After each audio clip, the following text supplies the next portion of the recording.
There once was a man on a journey who came across a beautiful palace, but the palace was on fire.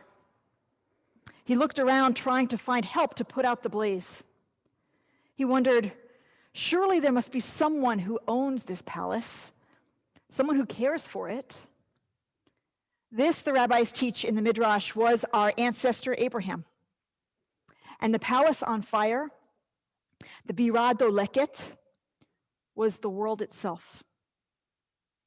Seeing the world on fire, the world consumed by chaos and corruption, Abraham looked around for someone to put out the flames.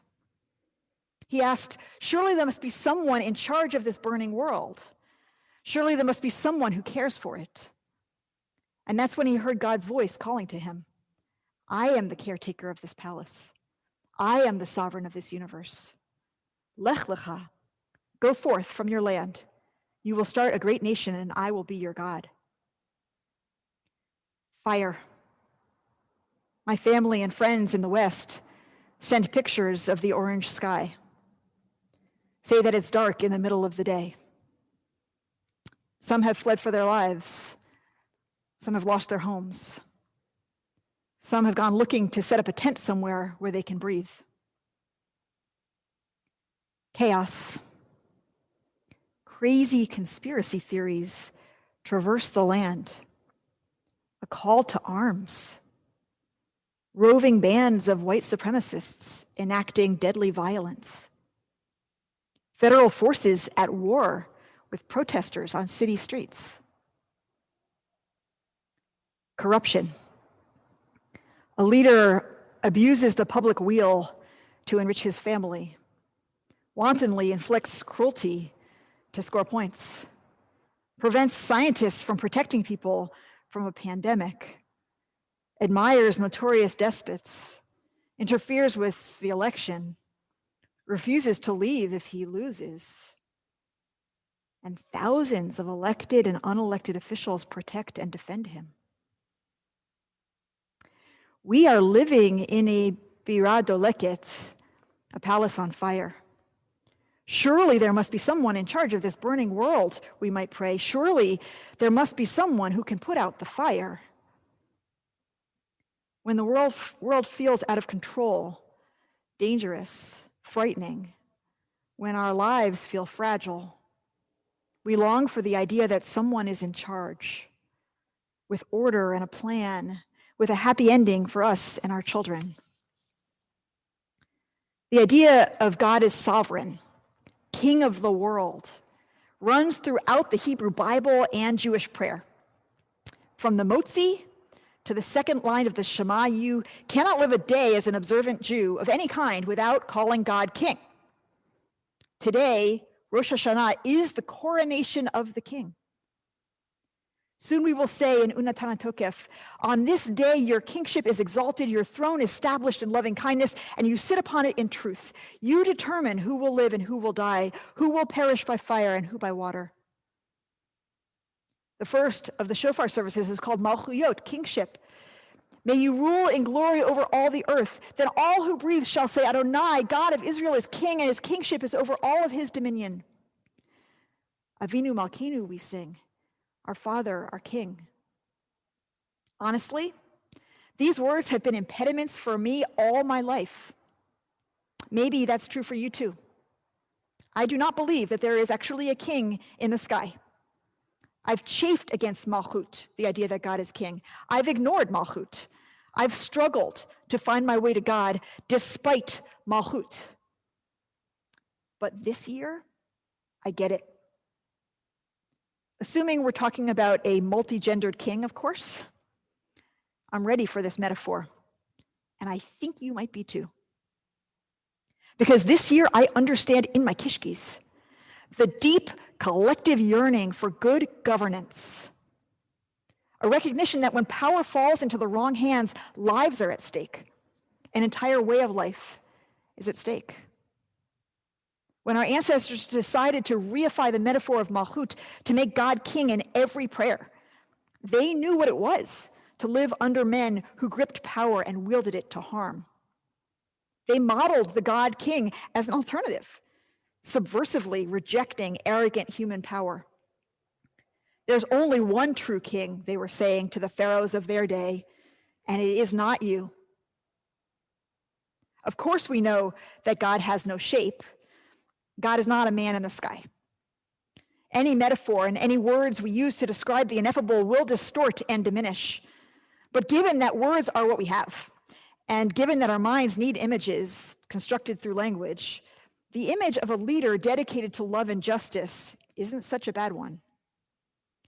And now, unfortunately, we too feel that the most heartfelt and urgent prayer we could possibly utter is for benevolent governance. Please let someone put out the fire and get us out of this mess.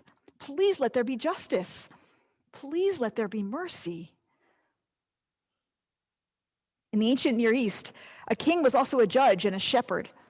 And this mixed metaphor made its way down through the generations. Our king became a judge more fair than any judge, and a shepherd more caring than any shepherd. In Unatana Tokef, the king is the personification of justice, encompassing every perspective in the courtroom. The king is also a shepherd who loves and counts every lost sheep. Psalm 72 tells us that a human king should be like Melech HaOlam, the king of the universe, dedicated to mishpat v'tzedek. These terms, mishpat and tzedek, when they're paired, refer specifically to justice and righteousness in regard to the poor and the oppressed. The psalm says, quote, "May they, the human king, bring justice to the lowly of the people, rescue the children of the destitute, and crush the oppressor." In other words, when we call God Melech, we're holding up a model of governance that prioritizes justice for the vulnerable.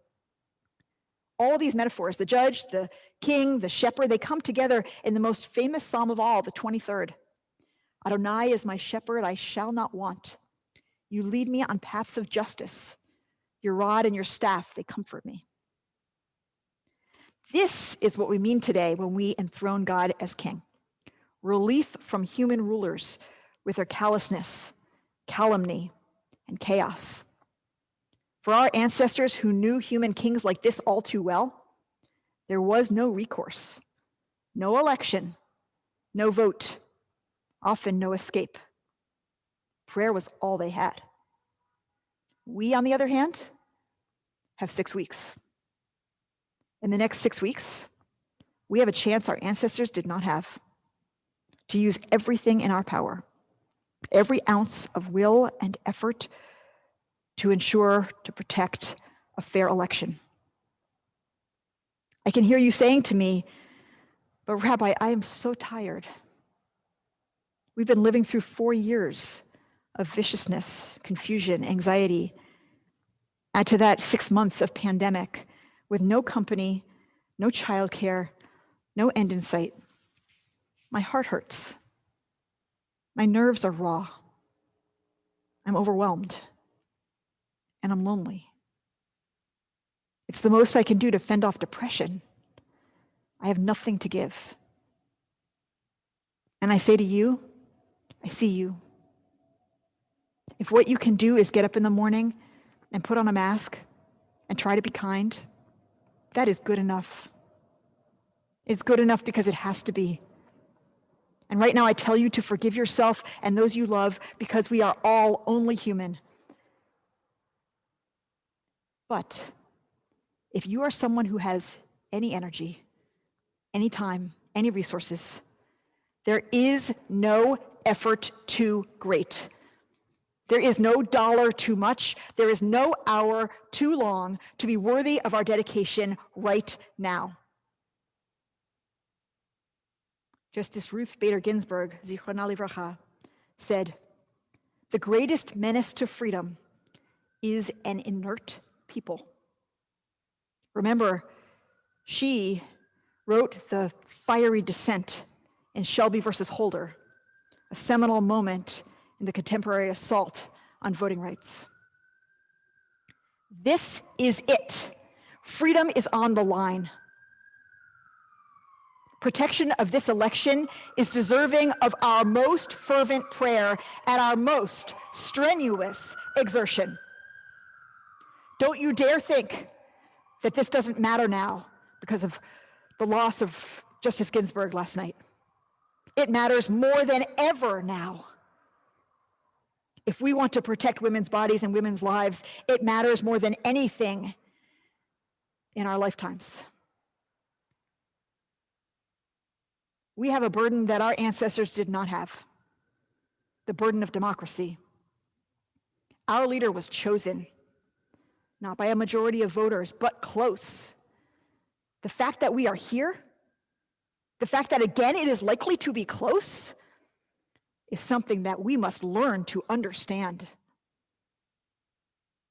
Authors Jill Lepore, Ibram Kendi, and Isabel Wilkerson, in the books These Truths, Stamped from the Beginning, and Cast, exhaustively document how the property leaders in our country from before its first day to today have managed the damning contradiction of a national identity founded on principles of universal liberty, equality, and justice against an underlying brutal reality of enslavement, massacre, and systematic subjugation of an entire caste of human beings. Lepore, Kendi, and Wilkerson document the numerous strategies over the years used to sustain this extraordinary hypocrisy, none of which has been more effective than the development of two simultaneous narratives. The first story is one that we know best: equality of opportunity for all.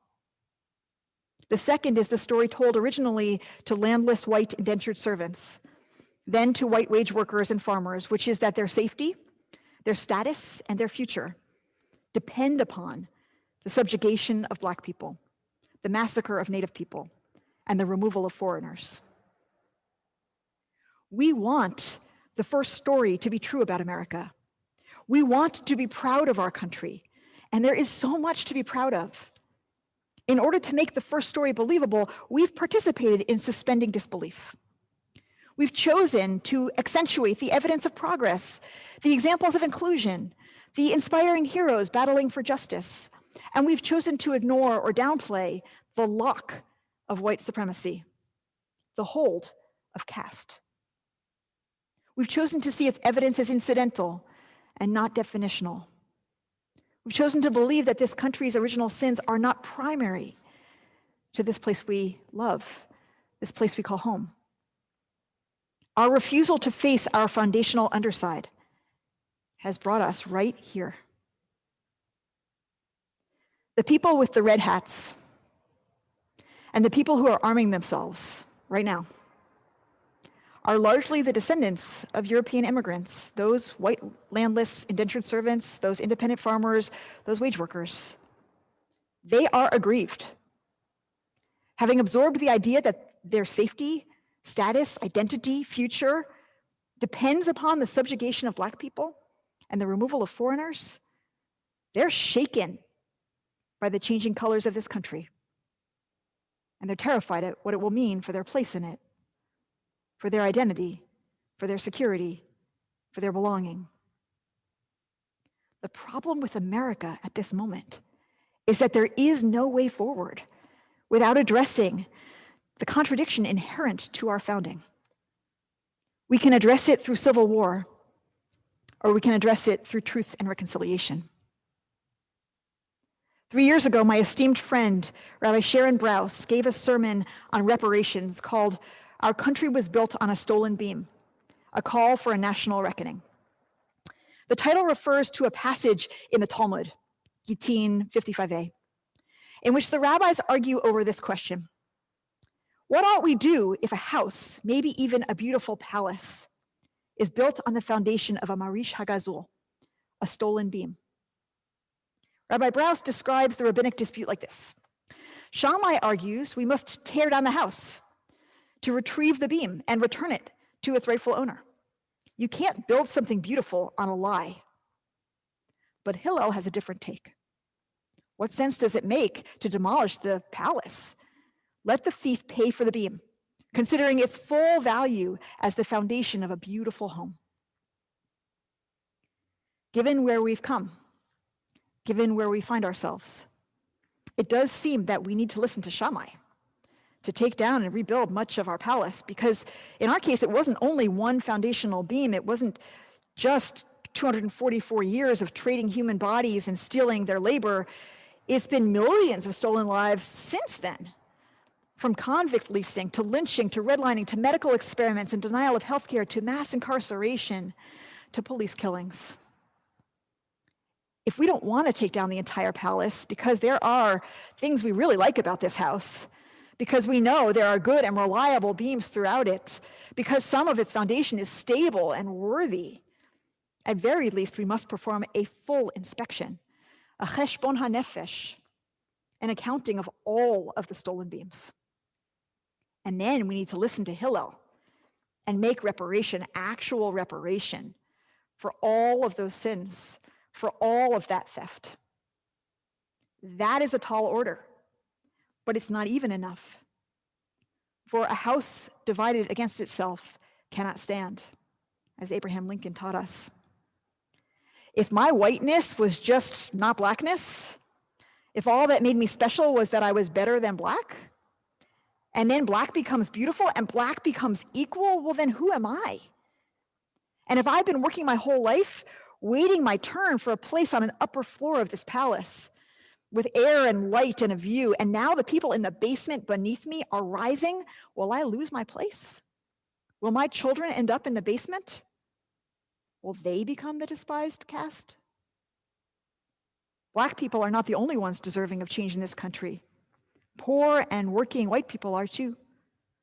Until we address greed, poverty, and economic inequality, the concentration of wealth at the expense of everyone else, and policies that reinforce that, we will not succeed at truth and reconciliation. We will not have good government. We will not have peace. In the conspiracy theory that leads to the chant, Jews will not replace us, Jews are the ones who are scheming to replace white people with black people and brown people in the hierarchy of castes. There is dangerous fear in our land. Masha Gessen, the author and New Yorker columnist who studies Vladimir Putin and the birth of autocracy, taught me that in a time of fear, appeals to greatness often win over appeals to goodness. The same instinct that leads to the metaphor of God as king leads to the yearning for a strong man, the desire for someone to take control when everything feels out of control. Our prayers express that very longing. The wisdom of our prayers, however, is to direct that longing away from the human realm toward God. But Gessen also taught me that in times of fear, we must create a vision of a beautiful future. We must unfurl the banner of true greatness, that true greatness is goodness. Moral authority is the antidote to autocracy. True greatness is justice and mercy, love and forgiveness. True greatness uses power to redeem the poor and the oppressed. True greatness builds a palace where everyone has air and light and the freedom to breathe and move and grow and be all that we're here to be. Where Black lives matter and every life matters. True greatness is strong and stable, fair and kind. True greatness is malchut. Yes, the beautiful palace we call the United States of America needs a reconstruction. We have to tell the truth about every stolen beam, pay for every theft, repair every breach. And we must find a way to reassure our aggrieved white housemates that they will always belong here. No one needs to live in the basement. There's room for everyone above ground. There is no other way to make America great. Civil war will not accomplish greatness. The only way to national power is truth, reparation, and reconciliation, economic fairness, and good government. Let us never again allow the words politics and government to become dirty words. For politics is what happens when free people negotiate how we will live. And good government is the only way we can live together in peace. The Midrash of the Bira Doleket, the palace on fire, contains an element of protest, rebuke. What kind of caretaker doesn't put out the fire, but lets the palace keep burning? If the king is so good, why is the world on fire? In the Jewish imagination, there are actually two palaces. The palace below is on fire, and it's our fire. We lit it, we feed it, and we're the ones who can put it out. The palace above, God's palace, is aglow with his supernal light. In God in Search of Man, Heschel argues that in the Birah Doleket, Abraham saw both palaces at once, both a palace on fire and a world aglow with the light of the Holy One. His mission became bridging those two worlds, and that's our mission too. In this view, the king, judge, shepherd is in the upper palace, separated from us, yearning for reunification, that we would turn our hearts and put out the fire and come home. We in the palace below, with smoke in our eyes, are unable to find each other or the light. But on Rosh Hashanah, we see through the haze, and we see the palace above, and we crown our king, who in turn sees us, each lost sheep, and brings us home. In the Kabbalistic view, Malchut is the sphere where God and humanity, heaven and earth meet. Malchut is Shekhinah, the feminine presence of God within us and among us. It is the inner compass that directs us when we're lost. It is the aspect of God that stays with us when we're separated. It is what weeps with us when we suffer. It's what we feel between us when we come together. And it is the power running through us to put out the fire and heal our burning world. Malchut, Melech HaOlam, is not just leadership we pray for from above. It's leadership we pray for from within. Out there and in here are not separate. Our prayer for a benevolent ruler, for proper governance, is a prayer for proper self-governance. Each of us is meant to find Malchut right here. When we say, Hineni, here I am. All of that goodness we pray for, that kindness, that fairness, love, truth, mercy, that relentless pursuit of justice and freedom right here. We are the caretakers we've been searching for. Uvachein, we're about to pray. Uvachein, and then violence shall rage no more, and evil shall vanish like smoke. The rule of tyranny shall pass away from the earth, and God alone shall reign. As it is written, the eternal shall reign forever. Ken Yehi Ratzon.